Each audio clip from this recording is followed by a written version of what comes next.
Ashik satellite ചാനലുകളുടെ മത്സരം കഴിഞ്ഞ കുറേയധികം നാളുകളായി നമ്മൾ കാണുന്നുണ്ട്. പ്രധാനമായും ഈ ചാനലിന്റെ റേറ്റിംഗ് നമ്മൾ മനസ്സിലാക്കുന്നത് ബാർക്ക് റേറ്റിംഗുമായി ബന്ധപ്പെട്ടിട്ടാണ്.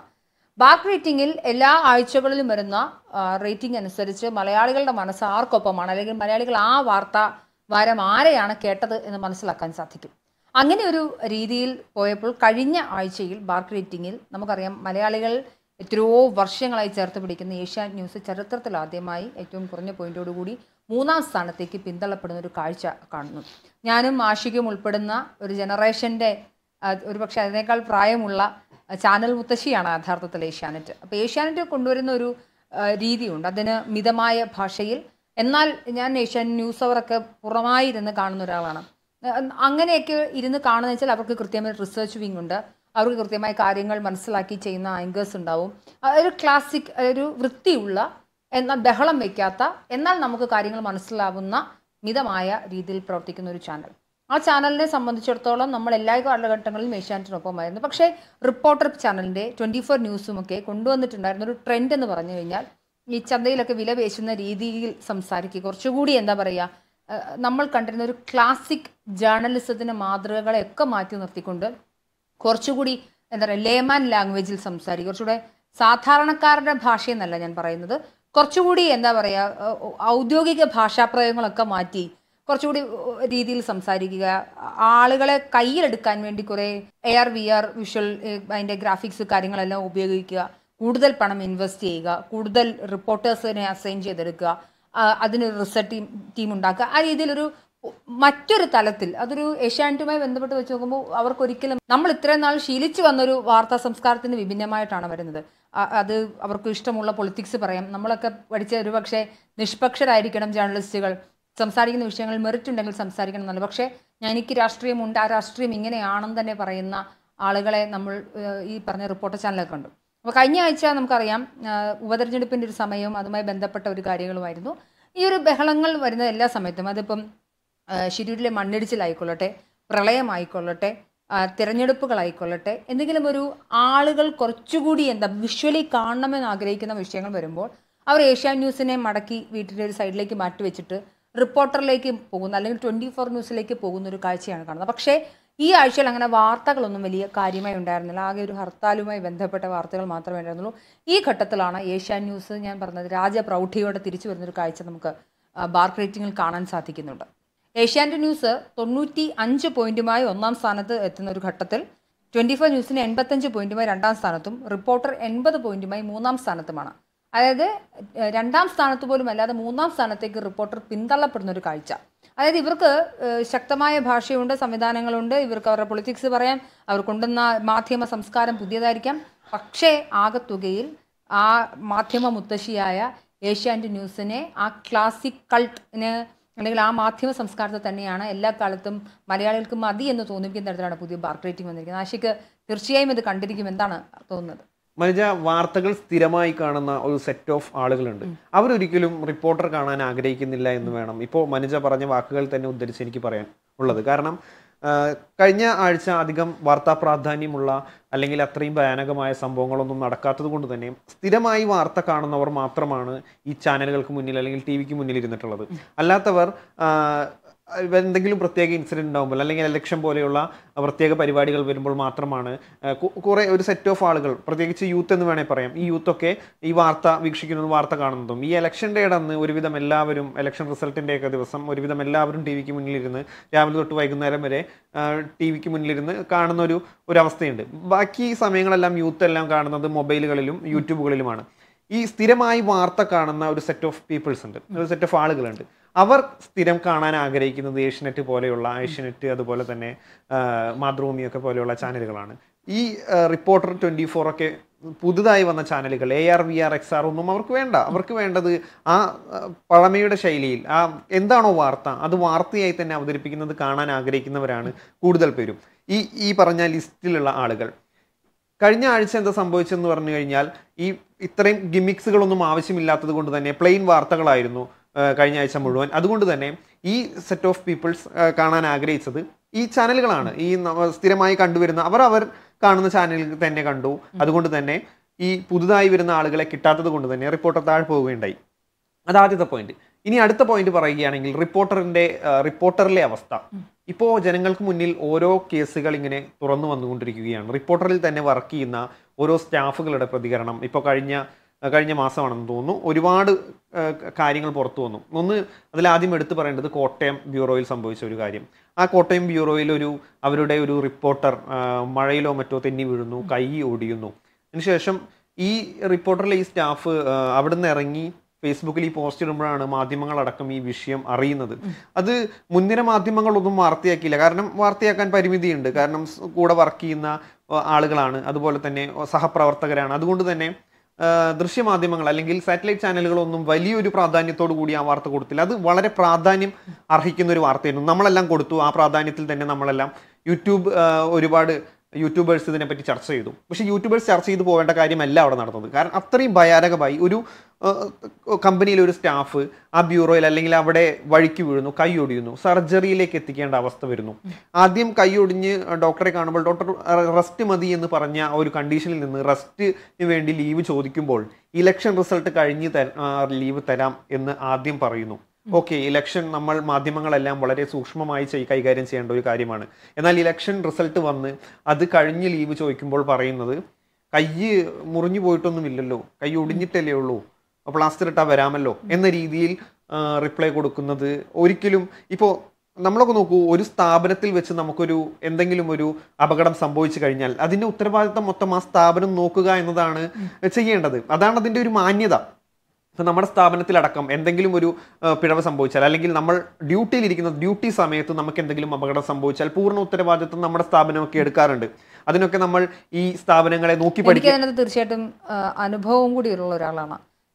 എൻ്റെ ലെഫ്റ്റ് ഷോൾഡറിന് ഇഞ്ചുറി വരുന്ന സമയത്ത് ഡെസ്ക് ഡ്യൂട്ടി ചെയ്യുന്നതിൽ പരിമിതികൾ ഉണ്ടെന്ന് ഞാൻ മാനേജ്മെൻറ്റിനെ അറിയിച്ച സമയത്ത് മാനേജർ ലീവിൽ പൊയ്ക്കോളൂ എന്ന് പറഞ്ഞ് എന്നെ ലീവിലേക്ക് വിടുകയും നിർബന്ധിച്ച് ഇങ്ങോട്ട് ലീവ് തന്ന് നീ റെസ്റ്റ് എടുത്ത് ഫിസിയോ കഴിഞ്ഞ് വന്നാൽ മതി എന്ന് പറഞ്ഞൊരു മാനേജ്മെന്റ് ആണ്. അവിടെ നമ്മൾ ശ്രദ്ധിക്കേണ്ട കാര്യം, ഈ ഇഞ്ചുറി നമ്മുടെ ഓഫീസിൽ വെച്ചല്ല സംഭവിക്കുന്നത്. എന്നിട്ട് പോലും നമുക്ക് ആ പരിഗണന തരുന്നത് അത് മനുഷ്യത്വമാണ്, മനുഷ്യത്വപരമായ പരിഗണനയാണ്. നമ്മളിപ്പോൾ ജീവിക്കുന്നത് എല്ലാവരും ശമ്പളത്തിന് വേണ്ടി അല്ലെങ്കിൽ നമ്മളെ ജീവിക്കാൻ നമുക്ക് ഒരുപാട് ആവശ്യങ്ങളുണ്ട്, അതിന് വേണ്ടിയിട്ടാണ് ജോലിക്ക് വരുന്നത്. അപ്പോൾ നമുക്കൊരു അപകടം സംഭവിച്ചു കഴിഞ്ഞാൽ നമ്മുടെ കൂടെ നിൽക്കുക എന്ന് പറയുന്ന ഒരു മാനസിക പരിഗണനയാണ്. അതൊന്നുമില്ലാതെ ഒരു റോബോട്ടിനെ പോലെ വർക്ക് ചെയ്യിപ്പിക്കുക, എന്നിട്ട് മാക്സിമം ഔട്ട്പുട്ട് ഉണ്ടാക്കിയെടുക്കുക എന്ന് പറയുന്നത് അതൊരിക്കലും അംഗീകരിക്കാൻ പറ്റുന്ന കാര്യമല്ല. ഇപ്പോൾ റിപ്പോർട്ടർ പോലെയുള്ള ഒരു വലിയ ചാനലിന് ഒരുപാട് സ്റ്റാഫുകളുണ്ട്. ഒരാൾക്ക് എന്തെങ്കിലും അപകടം സംഭവിച്ചാൽ അല്ലെങ്കിൽ എന്തെങ്കിലും ആവശ്യത്തിന് വേണ്ടി ലീവ് എടുക്കേണ്ടി വന്നാൽ മറ്റൊരാളെ പകരം വെക്കാൻ അവിടെ ഇഷ്ടംപോലെ സ്റ്റാഫുകൾ ഉള്ളതാണ്. എന്നിട്ടാണ് ഇത്തരത്തിലുള്ള രീതിയിൽ ഓരോ സ്റ്റാഫുകളെയും അവിടെ ബുദ്ധിമുട്ടിപ്പിച്ചുകൊണ്ടിരിക്കുന്നത്. അത് അവിടെ സംഭവിച്ച ഒരു കാര്യം. അതുപോലെ മറ്റൊരു കാര്യം പുറത്തു വന്നത് ട്രിവാൻഡ്രം ബ്യൂറോയിൽ നടക്കുന്ന വലിയ പ്രശ്നങ്ങൾ.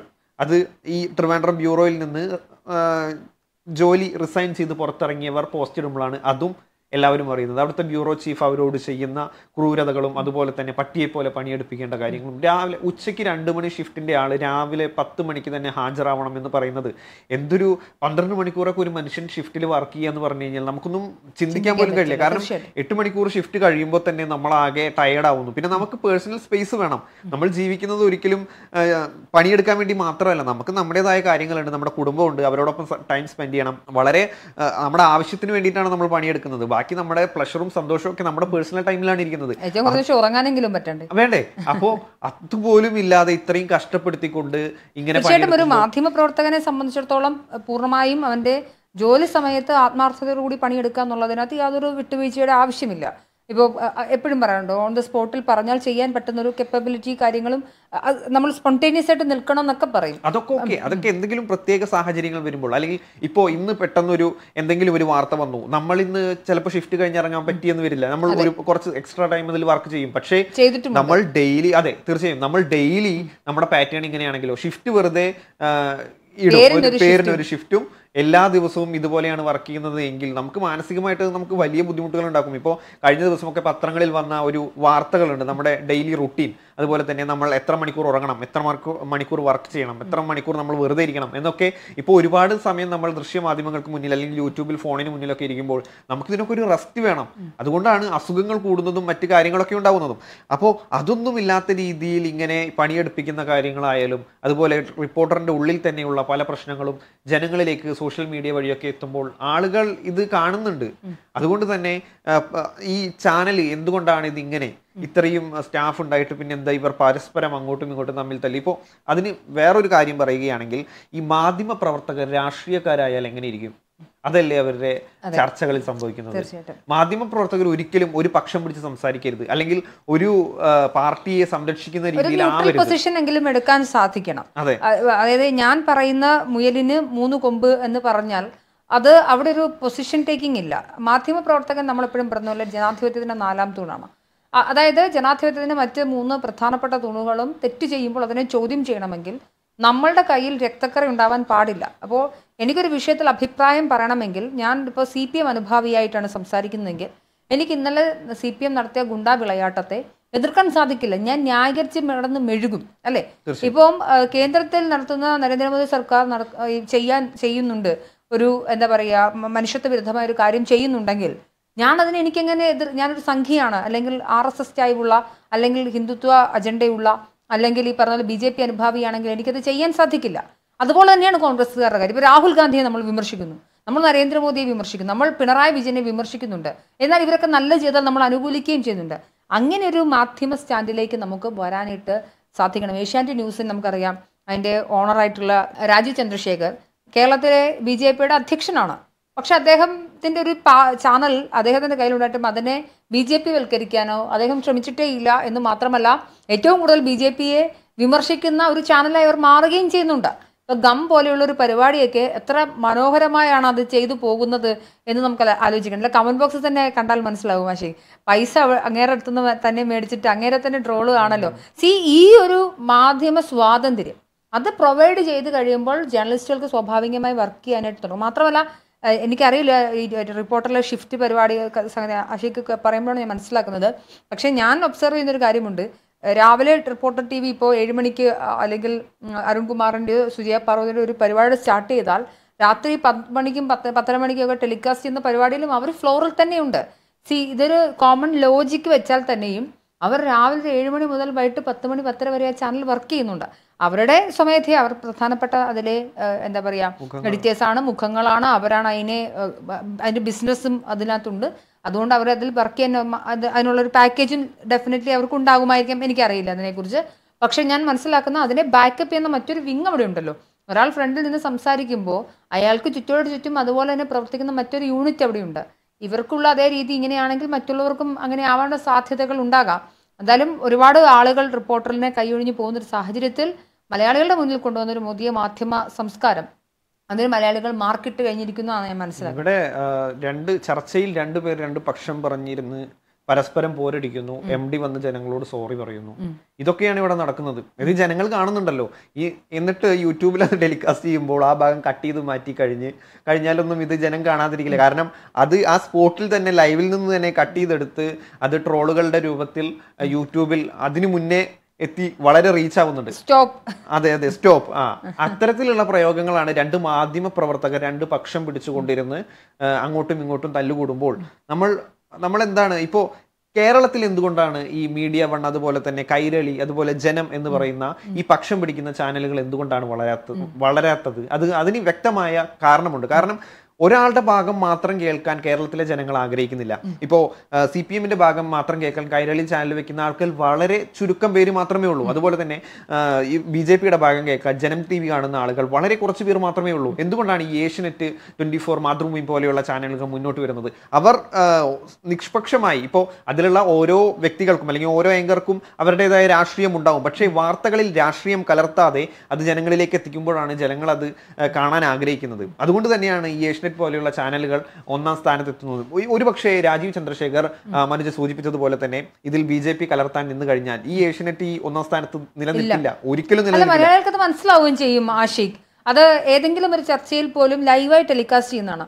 ഏതെങ്കിലും ഒരു ചർച്ചയിൽ പോലും അതിലിപ്പോൾ അബ്ജോദിനോടായിക്കോട്ടെ, PGയോടായിക്കോട്ടെ, വിനു വിജോണിനോടായിക്കോട്ടെ, ആരോടും നിങ്ങൾ BJPയുടെ വക്താവെല്ലാം ചോദിക്കുന്നില്ല. ഇപ്പോൾ വേണമെങ്കിൽ ഒരു CPMകാരൻ വന്നിരുന്നെങ്കിൽ നിങ്ങളുടെ പാർട്ടിയുടെ നേതാവ് ഇങ്ങനെയല്ലേ, അതുകൊണ്ട് നിങ്ങൾ ഇങ്ങനെ പറഞ്ഞത് അതുകൊണ്ടല്ലേ എന്നൊരു എന്താ പറയുക, ആരെങ്കിലും ഇന്ന സംഘിപ്പട്ടം ചാർത്തി കൊടുക്കുന്ന പോലുമില്ല. കാര്യം അത്ര നിഷ്പക്ഷമായാണ് ചാനൽ വർക്ക് ചെയ്യുന്നത്. അതിൻ്റെതായ മെച്ചപ്പെടൽ അല്ലെങ്കിൽ ഞാൻ പറഞ്ഞില്ലേ ഒരു സ്റ്റാൻഡേർഡ് സെറ്റ് ചെയ്ത് വെച്ചിട്ടുണ്ട്. അവർ അതിനുവേണ്ടി ഇപ്പോൾ എന്താ പറയുക, ഞങ്ങൾ വന്നാൽ പിന്നെ ഈ മറ്റ് ചാനലുകളെ പോലെ ആ സംസ്കാരത്തിലേക്ക് ഇറങ്ങിച്ചെല്ലാം, കുറച്ചുകൂടി സ്റ്റാൻഡേർഡ് വിട്ട് മറ്റൊരു രീതിയിൽ പോകാം, കുറച്ചുകൂടി കോമാളിത്തരം കാണിക്കാമെന്ന് അവർ വിചാരിച്ചിട്ടേ ഇല്ല. അതിൻ്റെ റിസൾട്ട് അവർക്ക് ലഭിച്ചിരിക്കുന്നു.